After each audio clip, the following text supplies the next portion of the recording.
مصطفى مصطفى منبع للصفا سيد الانبياء. میں عاد کا ذکر ہے اور ان کی طرف دعوت توحید دینے کے لیے اللہ تعالیٰ نے حضرت ہود علیہ السلام کو بھیجا. ہود علیہ السلام نے قوم سے کہا کہ میں تم سے کسی چیز کا اجر طلب نہیں کروں گا، میرا اجر میرے اللہ کے بارگاہ میں ہے، پاس تم اپنے رب سے بخشش مانگو، پھر اس کی بارگاہ میں توبہ کرو، اللہ تعالیٰ تم پر موسلادھار بارش برسائے گا اور تمہاری قوت میں اضافہ فرمائے گا. قوم عاد نے دعوت حق کو رد کیا اور ایمان نہ لائے، بلکہ ہود علیہ السلام پر طنز کیا. وہ کہنے لگے کہ ہمارے تو معبودوں نے، ہمارے بتوں نے معاذ اللہ آپ کو پاگل بنا دیا ہے، آپ کو مجنون بنا دیا ہے. الٹا حضرت ہود کو کہنے لگے اس لیے آپ ایسی باتیں کرتے. ہود علیہ السلام نے کہا میں اللہ کو گواہ بناتا ہوں اور تم بھی گواہ رہنا کہ میں تمہارے شرک سے بری ہوں اور میں اللہ پر توکل کرتا ہوں اور میں نے رسالت کا حق ادا کر دیا ہے. آیت نمبر 58 میں اللہ تعالیٰ نے فرمایا جب ہمارے عذاب کا وقت آ گیا تو ہم نے اپنی رحمت سے ہود اور ان کے ساتھ مومنوں کو نجات عطا کی. قوم عاد نے اللہ کی نشانیاں اور رسولوں کو جھٹلایا اور دنیا اور آخرت میں لعنت کے حقدار ہوئے. آیت نمبر 61 میں پھر سے حضرت صالح علیہ السلام اور ان کی قوم سمود کے حالات کو بیان کیا گیا. حضرت صالح نے کہا ہے میری قوم اللہ وحدہ لا شریک کی عبادت کرو، اس سے بخشش طلب کرو، اس کی بارگاہ میں توبہ کرو، اس نے تمہیں زمین سے پیدا کیا ہے، اس پر آباد کیا. جواب دیا صالح ہمارے آباء و اجداد کے معبودوں کی عبادت کو روکنے سے پہلے ہمیں آپ سے بڑی امیدیں تھیں اور اب آپ ہمیں روکنے لگ گئے باپ دادا کے دین سے، لیکن اب ہمیں آپ کی دعوت کے بارے میں شکوک ہے. صالح علیہ السلام نے اپنی قوم سے کہا کہ یہ اللہ کی اونٹنی ہے اور یہ تمہارے لیے نشانی ہے، اسے چرنے کے لیے عادات چھوڑ دو اور اسے تکلیف نہ دینا. اللہ اکبر، ورنہ تمہیں عذاب پہنچے گا. انہوں نے اونٹنی کی کونچیں کاٹ ڈالی. صالح علیہ السلام نے کہا تم صرف 3 دن اپنے گھروں میں مزے اٹھا لو، 3 دن، پھر اللہ کا یقینی عذاب آئے گا. پھر ایک چنگاڑ نے ان کو آ دبوچا، وہ اپنے گھروں میں گھٹنوں کے بل اوندے پڑے رہ گئے. صرف صالح علیہ السلام ان کے ساتھ اہل ایمان اس عذاب سے بچے. یہ 3 قوموں کا ذکر ہو گیا، نوح علیہ السلام کی قوم کا بھی، ہود علیہ السلام کی قوم کا بھی اور حضرت صالح نے. آگے اللہ تبارک و تعالیٰ نے آیت نمبر 69 میں اس بات کا بیان فرمایا کہ حضرت ابراہیم علیہ السلام کے پاس فرشتے بشری شکل میں آئے، انسانی شکل. انہوں نے اجنبی مہمانوں کے لیے بچڑے کا بھنا ہوا گوشت تیار کرایا. ہم یقین کریں کچھ باتیں لوگ ایسی بیان کرتے ہیں کہ جن کو نہ سن کے بندے کا دل کرتا ہے کہ اس بندے کو بتائیں کہ یار یہاں تو دین سارا پڑھ. ایک صاحب مجھے کہنے لگے جی میں ایک پیر صاحب کے پاس گیا تھا تو بڑی مرغن غذائیں تھی، انہوں نے میری بڑی خدمت کی پر مجھے نہیں اچھا لگا، پیروں کو چاہیے سادی روٹی رکھیں. میں کہتا ہوں پیرا وہاں سے لسٹ بنا رہا ہوں کس طرح نہ ہونا چاہیے. یہ بہت بڑی مصیبت ہے. اگر آپ سادہ کھانا کھلا دیں تب بھی اعتراض ہے، اچھا کھلا دے کہتے رولا ہے کوئی پیر چوکھے مالدار، دونوں طرف سے مسئلہ. تو کہنے لگا جی نہیں پیروں کا کیا کام ہے، وہ کڑانجا اور وہ سارے. تو پھر میں نے انہیں کہا کہ آپ اس طرح کریں گھر جا کے نا تو 12ویں سپارے کی تلاوت کریں. حضرت ابراہیم نے اپنے مہمانوں کے لیے بھونا ہوا کھانا تیار فرمایا. آپ کیا کہیں گے کہ حضرت ابراہیم درویش نہیں تھے؟ عجیب بات ہے بھئی، آپ ہر بات میں اڑ جاتے ہیں. دین ہم نے وہ لینا ہے جو اللہ کا قرآن ہمیں دیتا ہے اور رسول اللہ کی حدیث ہمیں دیتی ہے. جب انہوں نے دیکھا کہ مہمان کھانے کی طرف ہاتھ نہیں بڑھا رہے تو ان کو ڈر محسوس ہوا. حضرت ابراہیم کو فرشتوں نے کہا کہ ہمیں قوم نوح علیہ السلام کے عذاب کے لیے بھیجا گیا. حضرت ابراہیم کی بیوی کھڑی تھی، اس پر وہ مسکرائی تو فرشتوں نے اللہ کی طرف سے انہیں حضرت اسحاق علیہ السلام اور اس کے بعد حضرت یعقوب علیہ السلام کی بشارت عطا. اسحاق علیہ السلام حضرت ابراہیم کے بیٹے ہیں اور یعقوب علیہ السلام ہوتے ہیں، اور یعقوب علیہ السلام کے بیٹے یوسف علیہ السلام. ہاں اللہ اگر چاہے تو 7 نسلوں میں نبوت رکھ دیتا ہے اگر اس کی منشا. تو حضرت یعقوب کی بشارت دی. انہوں نے حیرت سے کہا کہ ہم دونوں میاں بیوی تو بوڑھے ہیں، اس عمر میں اولاد کیسے ہوگی؟ تو فرشتوں نے جواب دیا اے ابراہیم کے گھر والوں، تم پر اللہ کی رحمتیں اور برکتیں ہوں. اللہ کی قدرت پر تمہیں کیوں تعجب ہے؟ اللہ فرماتا ہے کہ بیٹے کی بشارت سن کر ابراہیم کا خوف دور ہو گیا اور پھر وہ قوم لوط کے بارے میں گفتگو کرنے لگے. ابراہیم بہت بردبار، اللہ سے آہوزاری کرنے والے اور اس کی طرف رجوع کرنے والے تھے. اللہ تعالیٰ نے حضرت ابراہیم علیہ السلام کو فرمایا اے ابراہیم اس گزارش سے آپ گریزاں رہیں، اس کا یقینی فیصلہ ہو چکا ہے اور ان پر نہ ٹلنے والا عذاب نازل ہو کے رہے گا. وہ کیا گناہ کرتے تھے؟ لوط علیہ السلام کی قوم میں نے بتایا تھا، مرد مردوں سے بدفعلی کرتے. تو حضرت ابراہیم نے بھی عرض کی، بار بار گزارش بحث کی کہ اللہ مہربانی فرما ان کا عذاب۔ آپ دیکھیں نبیوں کے حوصلے کتنے بڑے ہیں، قومیں تنگ کرتی ہیں اور طرح طرح کی باتیں کرتی ہیں، اور پیغمبر پھر بھی کہتے ہیں یا اللہ مہربانی کرو، اے اللہ ان سے عذاب۔ آیت نمبر 77 میں حضرت لوط علیہ السلام کی قوم کی بدعمالیوں اور لوط علیہ السلام کے اپنی قوم کو بدعمالیوں کے باعث فرشتوں کی آمد، قوم کے بدعمال لوگوں کے دوڑ کر آنے اور حضرت لوط کو ان کے سمجھانے اور ان کے انکار پر مضطرب ہونے کا ذکر ہے، جس پر فرشتوں نے حضرت لوط کو تسلی دی کہ آپ فکر نہ کریں، ہم آپ کے رب کے فرشتے ہیں، یہ آپ اور ہم تک نہیں پہنچ سکیں گے۔ آپ رات کے آخری حصے میں قوم کی طرف توجہ کیے بغیر ہجرت فرما لیں، اس لیے کہ صبح کے وقت ان پر عذاب آئے گا۔ جب اللہ کا عذاب آیا تو اس نے بستی کے اوپر کے حصے کو نیچے کر دیا اور قوم لوط کے اوپر اللہ کی طرف سے لگاتار نشان زدہ پتھر برسائے گئے، لگاتار پتھر آئے۔ آیت نمبر 84 میں اللہ تعالیٰ نے حضرت شعیب علیہ السلام اور ان کی قوم کا ذکر فرمایا ہے اور ان کے جرائم کو بیان کیا گیا ہے۔ وہ ناپ تول میں کمی کرتے تھے، دوسروں کو چیزیں کم تول کر دیتے تھے۔ اللہ تعالیٰ نے ان سے فرمایا کہ فساد فی الارض سے باز آؤ اور اپنے سے پہلے سرکش امتوں کا انجام دیکھ لو۔ جب حضرت شعیب کی نصیحتوں کا ان پر اثر نہ ہوا تو پھر اللہ تعالیٰ نے انہیں بھی عذاب سے ہلاک کر دیا۔ آیت نمبر 94 میں فرمایا کہ جب ہمارا عذاب آیا تو ہم نے اپنی رحمت سے حضرت شعیب اور ان پر ایمان لانے والوں کو بچا لیا، اور ظالموں کو ایک زبردست چنگاڑ نے پکڑ لیا تو صبح وہ اپنے گھروں میں اونٹے منہ پڑے تھے، گویا وہ کبھی وہاں آباد تھے ہی نہیں۔ آیت نمبر 96 میں حضرت موسیٰ علیہ السلام کو عطا کیے جانے والے 9 معجزات کا ذکر ہے۔ پھر فرعون اور اس کے پیروکاروں کے باطل روش کے باعث ان کی ہلاکت کا بھی ذکر فرمایا، اور دنیا اور آخرت میں انہیں ملعون یعنی لعنتی قرار دیا۔ جن بستیوں کو اللہ تعالیٰ نے ہلاک کیا ان میں سے بعض کے آثار موجود ہیں اور بعض کے آثار تک معدوم ہو چکے ہیں۔ ان میں سے ہر بستی والے اپنے ظلم کے باعث ہی ہلاک ہوئے۔ اللہ تعالیٰ کسی پر ظلم نہیں فرماتا، لوگ خود اپنی جانوں پر ظلم کرتے ہیں۔ جو شخص عذاب آخرت سے ڈرتا ہے اس کے لیے اس میں نشانیاں موجود ہیں۔ آیت نمبر 106 سے اللہ تعالیٰ نے انجام کے اعتبار سے لوگوں کی 2 قسمیں بیان کی، 2 قسمیں فرمایا، ایک ہے سعادت مند لوگ اور دوسرے ہیں بدبخت۔ فرمایا بدبختوں کا ٹھکانہ جہنم ہے جس میں وہ ہمیشہ رہیں گے، اور نیک بختوں کا ٹھکانہ جنت ہے، وہ ہمیشہ اسی میں رہیں گے، اور ان کے لیے اللہ کی طرف سے نا ختم ہونے والی عطا ہے۔ آیت نمبر 110 میں حضور صلی اللہ علیہ وسلم کو تسلی دی گئی کہ جس طرح یہ لوگ قرآن کے بارے میں اختلاف کرتے ہیں، اسی طرح قوم موسیٰ نے تورات کے بارے میں بھی اختلاف کیا تھا، اور اللہ نے ان کے اعمال کا پورا بدلہ انہیں دیا۔ آیت نمبر 112 سے سرکشی کو چھوڑ کر احکامات دین پر استقامت اختیار کرنے اور ظالموں کے ساتھ میل جول رکھنے سے بچنے کا حکم دیا گیا ہے، اور فرمایا کہ ظالموں سے میل جول کا انجام دوزخ کی آگ ہے۔ ہم لوگ نہ شکوہ کرتے ہیں، کسی حکومت کو بنے ہوئے 6 مہینے گزرتے ہیں تو شکوہ شروع ہو جاتا ہے، حالانکہ وہ خود تو نہیں نہ بنتے، ان کو کوئی بنانے والا ہے۔ تو ظالم کا جو مددگار ہوتا ہے وہ بھی ظالم ہوتا ہے، اس لیے احتیاط کریں۔ اور یہ صرف سیاستدانوں کی بات نہیں، دنیا کے ہر معاملے میں آپ غور کریں کہ آپ کسی ظالم کے مددگار تو نہیں۔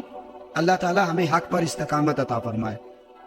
آیت نمبر 114 میں دن کے دونوں طرفوں میں اور ابتدائی رات کے کچھ حصے میں اللہ تعالیٰ نے نماز قائم کرنے کا حکم دیا ہے۔ رات کے کچھ حصے میں بھی نماز پڑھنی چاہیے، اور یہ بھی بتایا کہ بے شک نیکیاں گناہوں کو مٹا دیتی ہیں، اور یہ نصیحت قبول کرنے والوں کے لیے نصیحت ہے۔ آیت نمبر 120 میں اللہ تعالیٰ نے فرمایا کہ ہم آپ صلی اللہ علیہ وسلم کو رسولوں کی تمام خبریں آپ کے دل کی تسکین اور تقویت کے لیے بیان کرتے، اور ان میں مومنوں کے لیے نصیحت اور عبرت ہے کہ ان ساری باتوں سے عبرت پکڑ لو۔ بچہ صرف وہی جو اللہ کے نبیوں کے طریقے پہ چلا اور نبیوں کے ساتھ رہا، باقی بچ سکے نہیں۔ اللہ تعالیٰ کی طرف سے توحید و رسالت اور وقوع قیامت کے دلائل بھی ہیں۔ آیت نمبر 123 میں فرمایا کہ آسمانوں اور زمینوں میں سب غیب اللہ ہی کے ساتھ مختص ہے، اور ہر کام اسی کی طرف لوٹایا جاتا ہے۔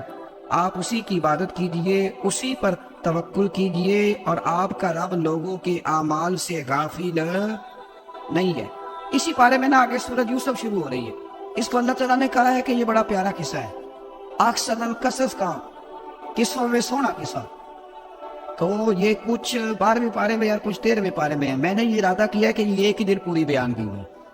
ایک بزرگ کی بات لکھی جو تابعی ہے، وہ فرماتے ہیں کہ ان بزرگوں کا طریقہ یہ تھا کہ وہ لوگوں سے چھپ کے نا پہاڑ کے پیچھے عبادت کرتے تھے، اور پوزیشن ان کی یہ تھی کہ کسی سے ملتے نہیں تھے، بالخصوص فجر کی نماز سے لے کر عصر کی نماز تک بکریاں رکھی ہوئی تھیں، ان کو چراتے رہتے تھے فرات کے کنارے اور نفل پڑھتے رہتے.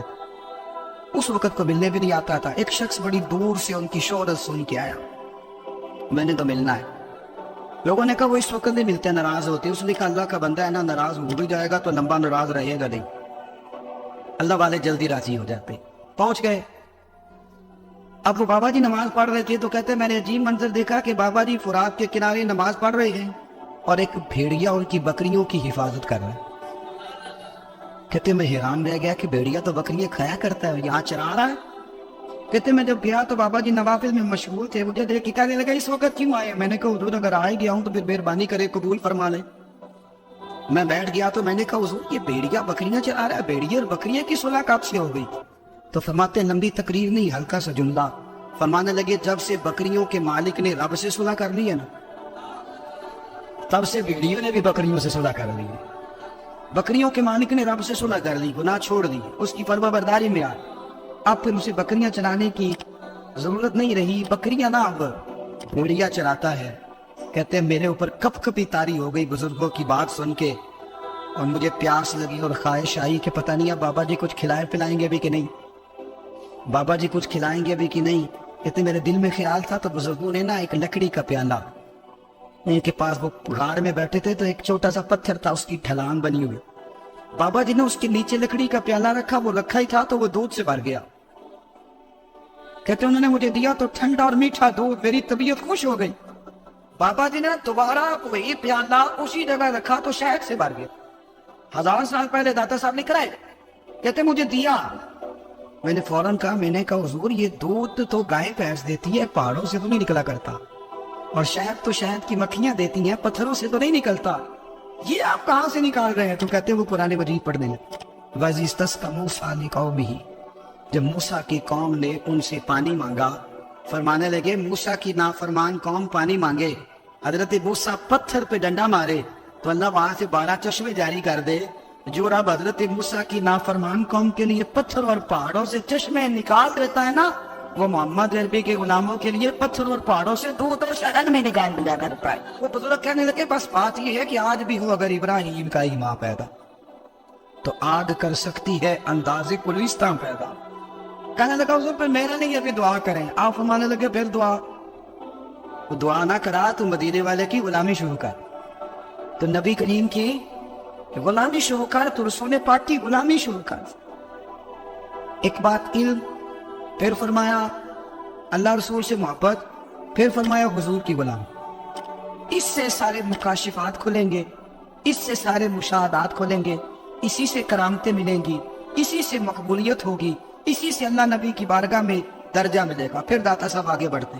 داتا صاحب فرماتے صوفیاء کی ایک جماعت ہے جو کہتی ہے ہم نے تو کبھی اپنی زبان پر دکھ بیان ہی نہیں کیے، ہر شے اپنے رب رسول کے حوالے کرتے، ہر شے اللہ رسول کے. اور داتا صاحب کہتے ہیں کچھ ایسے بھی ہیں جو دعا بھی نہیں مانگتے، لوگوں کے لیے مانگتے، اپنے لیے نہیں مانگتے. آپ دعا کیوں نہیں مانگتے؟ تو کہتے ہیں اللہ کو تو پتہ ہی ہے ہمیں کیا چاہیے، اسے تو پتہ ہی ہے. ایک بزرگ کی بات لکھی ہے داتا صاحب نے، میری جماعت میں نا مزاج ہے کرامتوں کا. مجھے وہ ساری باتیں بھی آتی ہیں کہ ایک بندہ کراچی سے آیا، داتا صاحب حاضری دی تو اس کی لاٹری نکل آئی. یہ بھی مجھے آتی ہے، لکھی پڑھی ہے میری کتابوں میں ہے. یہ بھی ایک بندہ، یہ ساری باتیں نا آتی ہیں کرامتوں میں، بڑی ساری چیزیں لوگ بیان کرتے ہیں کہ میں وہاں آیا اور میں نے حاضری دی تو بمول جا کے. یہ ساری باتیں آتی ہیں. ہمارے پرانے بزرگ اور بھی کسی سنایا کرتے تھے، ساری ہمیں چیزوں کا پتہ. اور جو عنوان ہے نا وہ حضرت شیخ ابو نور کہتے ہیں کہ ایک بندہ داتا صاحب کے مزار پہ گھوم رہا تھا، داتا 10 روپے دے، 10 روپے دے، 10 روپے دے. تو ایک بندہ بڑی دیر سے اسے دیکھ رہا تھا. وہ کہنے لگا داتا نے تجھے کیا دے دے؟ یہ جناب میں دوسرے 10 دیے. بندہ بڑا حسین تھا، ہنس پڑا. کہنے لگا داتا تیرے بھی صدقے جاؤ. دن آنے لگا تو منکر سے ہی دلوا دیے، جو نہیں مانتا اسی سے دلوا دیے. وہ بڑا پریشان ہوا، میں اور چکر میں تھا، اس نے میرے اوپر جڑ دی ہے بات. کہنے لگا داتا تیرے صدقے جاؤ. تو یہ ساری باتیں کتابوں میں موجود ہیں، لوگوں نے اپنے اپنے مشاہدات جو جس کے ساتھ پیش آئے اس کے بیان کیے ہیں. بہت ساری باتیں قابل بیان ہیں پر جو عنوان ہے میں اس پہ رہنا چاہتا ہوں۔ دادا صاحب رحمۃ اللہ علیہ فرماتے ہیں ہماری تعلیمات ہے کہ اپنے دکھ درد دنیا داروں سے بیان نہیں کرتے، سوال کا دروازہ لوگوں کے سامنے کھولنا اللہ والوں سے کہیں گے کبھی کہنا ہوگا تو دنیا داروں سے کہنا۔ کہتے ایک شیخ احمد نام کے بزرگ تھے، ساری زندگی کسی کو کام نہیں بتایا، ساری زندگی بڑی مشکلات آئیں پر کبھی اپنی ذات پر سوال کا دروازہ نہیں کھولا۔ ایک ایسی مشکل آئی کہ جو حل ہی نہیں ہوتی، کسی نے ان پر کوئی الزام لگا دیا۔ ابو مسلم نام کا ایک بادشاہ تھا، اس کی حکومت تھی، اس نے پکڑ کے قید میں ڈال دیا۔ اب قید میں ہی جرم لگ گیا ہے، فرد جرم عائد ہو گئی ہے، جیل میں ہے۔ لوگ کہنے لگے حضرت جی اپنی صفائی میں کچھ کہیں، اور مانے لگے ساری زندگی بندوں سے کچھ نہیں کہا۔ اللہ رسول کو پتہ ہے میں بے گناہ ہوں، مجھے کہنے کی ضرورت نہیں۔ داتا غالب بخش علی حجویری نے لکھا ہے، داتا صاحب کہتے تو یقین کامل تو پیدا کر، تم ایمان تو پختہ کر۔ داتا صاحب کہتے ہیں وہ ابو مسلم جو بادشاہ تھا وہ نیک آدمی تھا، اسے رات کو خواب میں نبی کریم کی زیارت نصیب ہوئی، اور حضور سید عالم صلی اللہ علیہ وسلم فرمانے لگے تو نے اللہ کا ایک نیک بندہ جیل میں ڈال دیا، ڈر نہیں آتا وہ تو بے گناہ ہے۔ بادشاہ آدھی رات کو خود اٹھا، داتا صاحب فرماتے ہیں کسی گارڈ کو نہیں بھیجا، پولیس والے کو نہیں بھیجا، جیلر سے نہیں، خود گیا، جا کے جیل کا دروازہ کھولا، دروازہ کھول کے اس درویش کو آزاد کیا، کہنے لگا بابا جاؤ مجھے پتہ چل گیا آپ بے گناہ ہیں۔ پاپا جی سلام کر کے جانے لگے تو بادشاہ پھر آگے آیا، ہاتھ باندھے، ہاتھ چومے، کہنے لگا حضور آپ بڑے نیک ہیں، میرے لیے کوئی حکم ہو تو بتائیے گا، میرے دارک کو خدمت ہو تو بتائیے گا۔ تو شیخ احمد فرمانے لگے تجھے ابھی بھی سمجھ نہیں آئی، تجھے ابھی بھی نہیں سمجھ آئی؟ کہنے لگا حضور کیا؟ فرمانے لگا جو تہجد کے وقت تجھے اٹھا کے مجھے رہا کرنے بھیج سکتے ہیں وہ میری کوئی ضرورت باقی رہنے دیں گے؟ مجھے وہ ضرورت پڑے گی کسی اور پہ دینے کی؟ جو تہجد کے وقت تجھے اٹھا کے بھیجتے ہیں کہ جا کھول جا کے دروازہ، وہ ضرورت رکھیں گے؟ میری ضرورت مجھے رہے گی کہ میں تجھے اور وہی کام آنے میں تجھے سمجھ نہیں آئی؟ وہ داتا علی حجویری رحمت اللہ علیہ فرماتے ہیں میں ہماری طبیعت ہے، ہم نے بندوں سے دل لگا لیا، دل اللہ رسول سے لگا۔ کسی بندے سے لگانا تو اس سے لگاؤ جو اللہ والا ہو۔ اختلاف شدت کا تھا۔ ابو سفیان آئے حضور کی بارگاہ میں، آئے کس لیے؟ مکے میں قحط پڑ گیا ہے، بارش نہیں ہوتی۔ ادھر سمامہ بن اسال یمامہ قبیلے کے سربراہ کلمہ پڑھ کے مسلمان ہو گئے، ساری گندم اس قبیلے سے آتی تھی۔ سمامہ کہنے لگا تم میرے مصطفیٰ کو نہیں مانتے، کوئی گندم نہیں، بھاگ جاؤ۔ ایک بارش کوئی نہیں، دوسری گندم کوئی نہیں۔ ابو سفیان تڑپ کے در رسول پہ حاضر ہوئے۔ ابھی تھوڑے دن گزرے ہیں احد پہ حضور کے دانت شہید کیے، ابھی تھوڑے دن گزرے حضور کو ستایا، ابھی تھوڑے دن گزرے حضرت امیر حمزہ کا کلیجہ نکال کے چبایا ہے، ابھی تھوڑے دن گزرے حضرت انس بن نضر کی گردن کاٹی، ابھی تھوڑے دن گزرے عبداللہ بن جحش کے ٹکڑے کیے، ابھی تھوڑے دن گزرے حضور کو ستایا، تڑپایا ہے۔ پر حضرت علی شیر خدا فرماتے میں ماننے والا اس رسول کا منہ، اس کے دانت شہید ہو گئے، پود کے اندر ساری داڑھی لہو سے بھر گئی۔ فرماتے میں رو پڑا اور میں نے کہا محبوب آپ نے مجھ سے برداشت ہوتا، دعا کریں اللہ ان پہ عذاب نازل کرے۔ آئے ہاتھ آپ دعا کریں گے تو اللہ تبارک و تعالیٰ دو پہاڑیوں میں پیش ڈالے گا۔ حضرت علی کہتے ہیں میں نے عرض کی تو حضور نے ہاتھ اٹھائے اور دعا کیا دی، اللہم اہد قومی فإنہم لا یعلمون، اے اللہ میری قوم کو ہدایت دے دے، یہ جانتے نہیں یہ کیا کر رہے ہیں۔ اللہ نے ہدایت دے۔ اخلاقی اصلاح کا معیار، تھوڑے دن پہلے حضور کے ساتھ یہ رویہ، ابو سفیان اب بے حال ہو گئے، بچے بھوک سے مرنے لگے، جانور پیاس سے مرنے لگے۔ ابو سفیان چھپتا چھپاتا کہنے لگا چارہ کوئی نہیں، مصطفیٰ کے پاس جانا ہی پڑے گا۔ ابو سفیان مدینے پہنچ گئے۔ جب پہنچے نا تو ابو سفیان کی اپنی صاحبزادی حضرت ام حبیبہ ام المؤمنین تھی، رسول اللہ کی زوجہ تھی۔ ابو سفیان جب آئے تو حضرت ام حبیبہ کے پاس سیدھے ان کے گھر گئے بیٹی سے ملنے۔ حضور کا بستر بچھا ہوا، حضرت ام حبیبہ حضور کی زوجہ وہ بستر بچھا، ابو سفیان بیٹھنے لگے، جناب ام حبیبہ کہنے لگی ابا جی ٹھہر جائے، وہ ٹھہرے تو بستر سمیٹ دیا، کہنے لگے بیٹی شاید تیرے گھر میں کوئی قیمتی بستر نہیں، غربت چھپانے کے لیے بستر سمیٹ رہی ہو۔ جناب ام حبیبہ کہنے لگی ابا تو مسلمان نہیں نہ ہوا، ابھی تیری سوچ کافروں جیسی ہے، تو یہاں آ کے کھڑا ہونا جہاں میں کھڑی ہوں، پھر تجھے رسول اللہ کی محبت کے رنگ کا پتہ چلے، تو ابھی کھڑا بنا ہے جہاں مجھے کفر ہی کفر سنائی اور سنائی دیتا ہے۔ بستر اس لیے نہیں سمیٹا کہ معاذ اللہ کم قیمت تھا، میں نے اس لیے سمیٹا ہے کہ وہ نجس ہے، ناپاک ہے، ابھی کلمہ نہیں پڑھتا۔ اور یہ اس رسول کا بستر ہے کہ جو بستر میں موجود ہوتے ہیں تو جبرائیل امین قرآن لے کے تشریف لے آتے ہیں۔ میرا وجود اس قابل نہیں کہ یہاں بٹھایا جائے۔ نبی محمد صلی اللہ علیہ وسلم کی بارگاہ تک ابو سفیان آئے۔ ابو سفیان کہتے ہیں مجھے امید نہیں تھی، ابھی سوچ نہیں نا بدلی، کہتے مجھے امید نہیں تھی، میرا خیال تھا وہ شکوے کریں گے، شکایتیں کریں گے، وہ کہیں گے تم نے بھی تو بڑا کچھ کیا ہے نا۔ ابو سفیان کہتے ہیں میں قربان جاؤں، میں نے یہ رنگ دیکھا تو مدینے کی فضا ویسے ہی بڑی ٹھنڈی تھی، لیکن مصطفیٰ کریم کے ساتھ جب میں نے بات کی تو میرے وجود پر گریا طاری ہو، میرے اوپر کیفیت طاری ہو گئی، میں تڑپنے لگا۔ کہتے ہیں میں نے کہا محبوبہ میں آیا ہوں، آپ کا کلمہ پڑھتے ہی سمامہ نے گردب بند کر دی ہے، بارشیں رک گئی ہے، مکے کے لوگ بھوک اور پیاس سے مرنے لگے ہیں، محبوبہ بیٹیاں روتی ہیں، یا رسول اللہ مائیں ان کی چھاتیوں میں دودھ خشک ہو گیا ہے، بچے بلغتے ہیں۔ ابو سفیان کہتے ہیں میں دشمن تھا، سارے مکے کے لوگ دشمنی کرتے تھے، لیکن جب میں نے یہ لفظ کہے نا اچانک میری نظر اٹھی تو مصطفیٰ کریم کی تو آنکھیں آنسو برسا رہی۔ کہتے ہیں میری بات بھی مکمل نہ ہوئی، حضور نے پہلے رکا منگوایا، سمامہ کے نام فرمایا پہلے تو انہیں گتا اپنی مرضی سے دیتا تھا، اب تیرے نبی کا حکم ہے کہ پہلے سے بڑھ کر تو گلنا دینا ہے۔ اور پھر میرے مصطفیٰ نے ہاتھ اٹھائے، اور بھائی مشکل ہوتا ہے، مشکل ہوتا ہے، سگے بھائی کے لیے لوگ دعا نہیں کرتے، تو میرا شریکہ ہے، ساس بہو کے لیے بہو ساس کے لیے دعا نہیں مانگتی، کہتے اختلاف ہے، لوگ لوگوں کی زندگی نہیں مانگتے، بیماری میں شفا نہیں مانگتے۔ ابو سفیان کہتے ہیں آپ نہ کہ نہ تیرے قربان جاؤں، حضور نے ہاتھ اٹھائے اور کہا اے اللہ مکے کی سنگدار پہاڑیوں پہ بارش برسا، اے اللہ کھیتیاں ہری کر دے، اے اللہ ماؤں کی چھاتیوں پہ دودھ بھر دے، اللہ عورتوں کو تازگی دے دے، بچوں کو رانائی دے دے، پھلوں پھولوں کو تازگی دے دے۔ اب اس کے کہتے پہلے حضور رو رہے تھے، اور جب نبی پاک کی دعا دیکھی تو میں نے رونا شروع کر دیا، میں نے رونا شروع کر دیا۔ کہتے واپس آیا تو وہ احساس کہ یار یہ میں کس شخص سے مل کے آیا ہوں، یہ کس قسم کے آدمی سے مل کے آیا ہوں، یہ کیسا آ گیا، یہ کس قسم کا انداز ہے کہ جس کو میں پتھر مارتا رہا وہ میرے لیے دعائیں لے کے بیٹھا ہوا ہے، اس کو ساری زندگی ستایا ہے، وہ میرے بچے کے لیے روتا ہے، میری بیٹی کے لیے اس کی آنکھ میں آنسو دے، وہ ہمارے لیے تڑپ رہا ہے۔ میرے بھائیوں، ابو سفیان کہتے ہیں پھر دوسرا جلوہ میں نے تب دیکھا جب حضور مکے آئے، اور میں تو آخر تک لڑنے آیا تھا تو حدیبیہ تک۔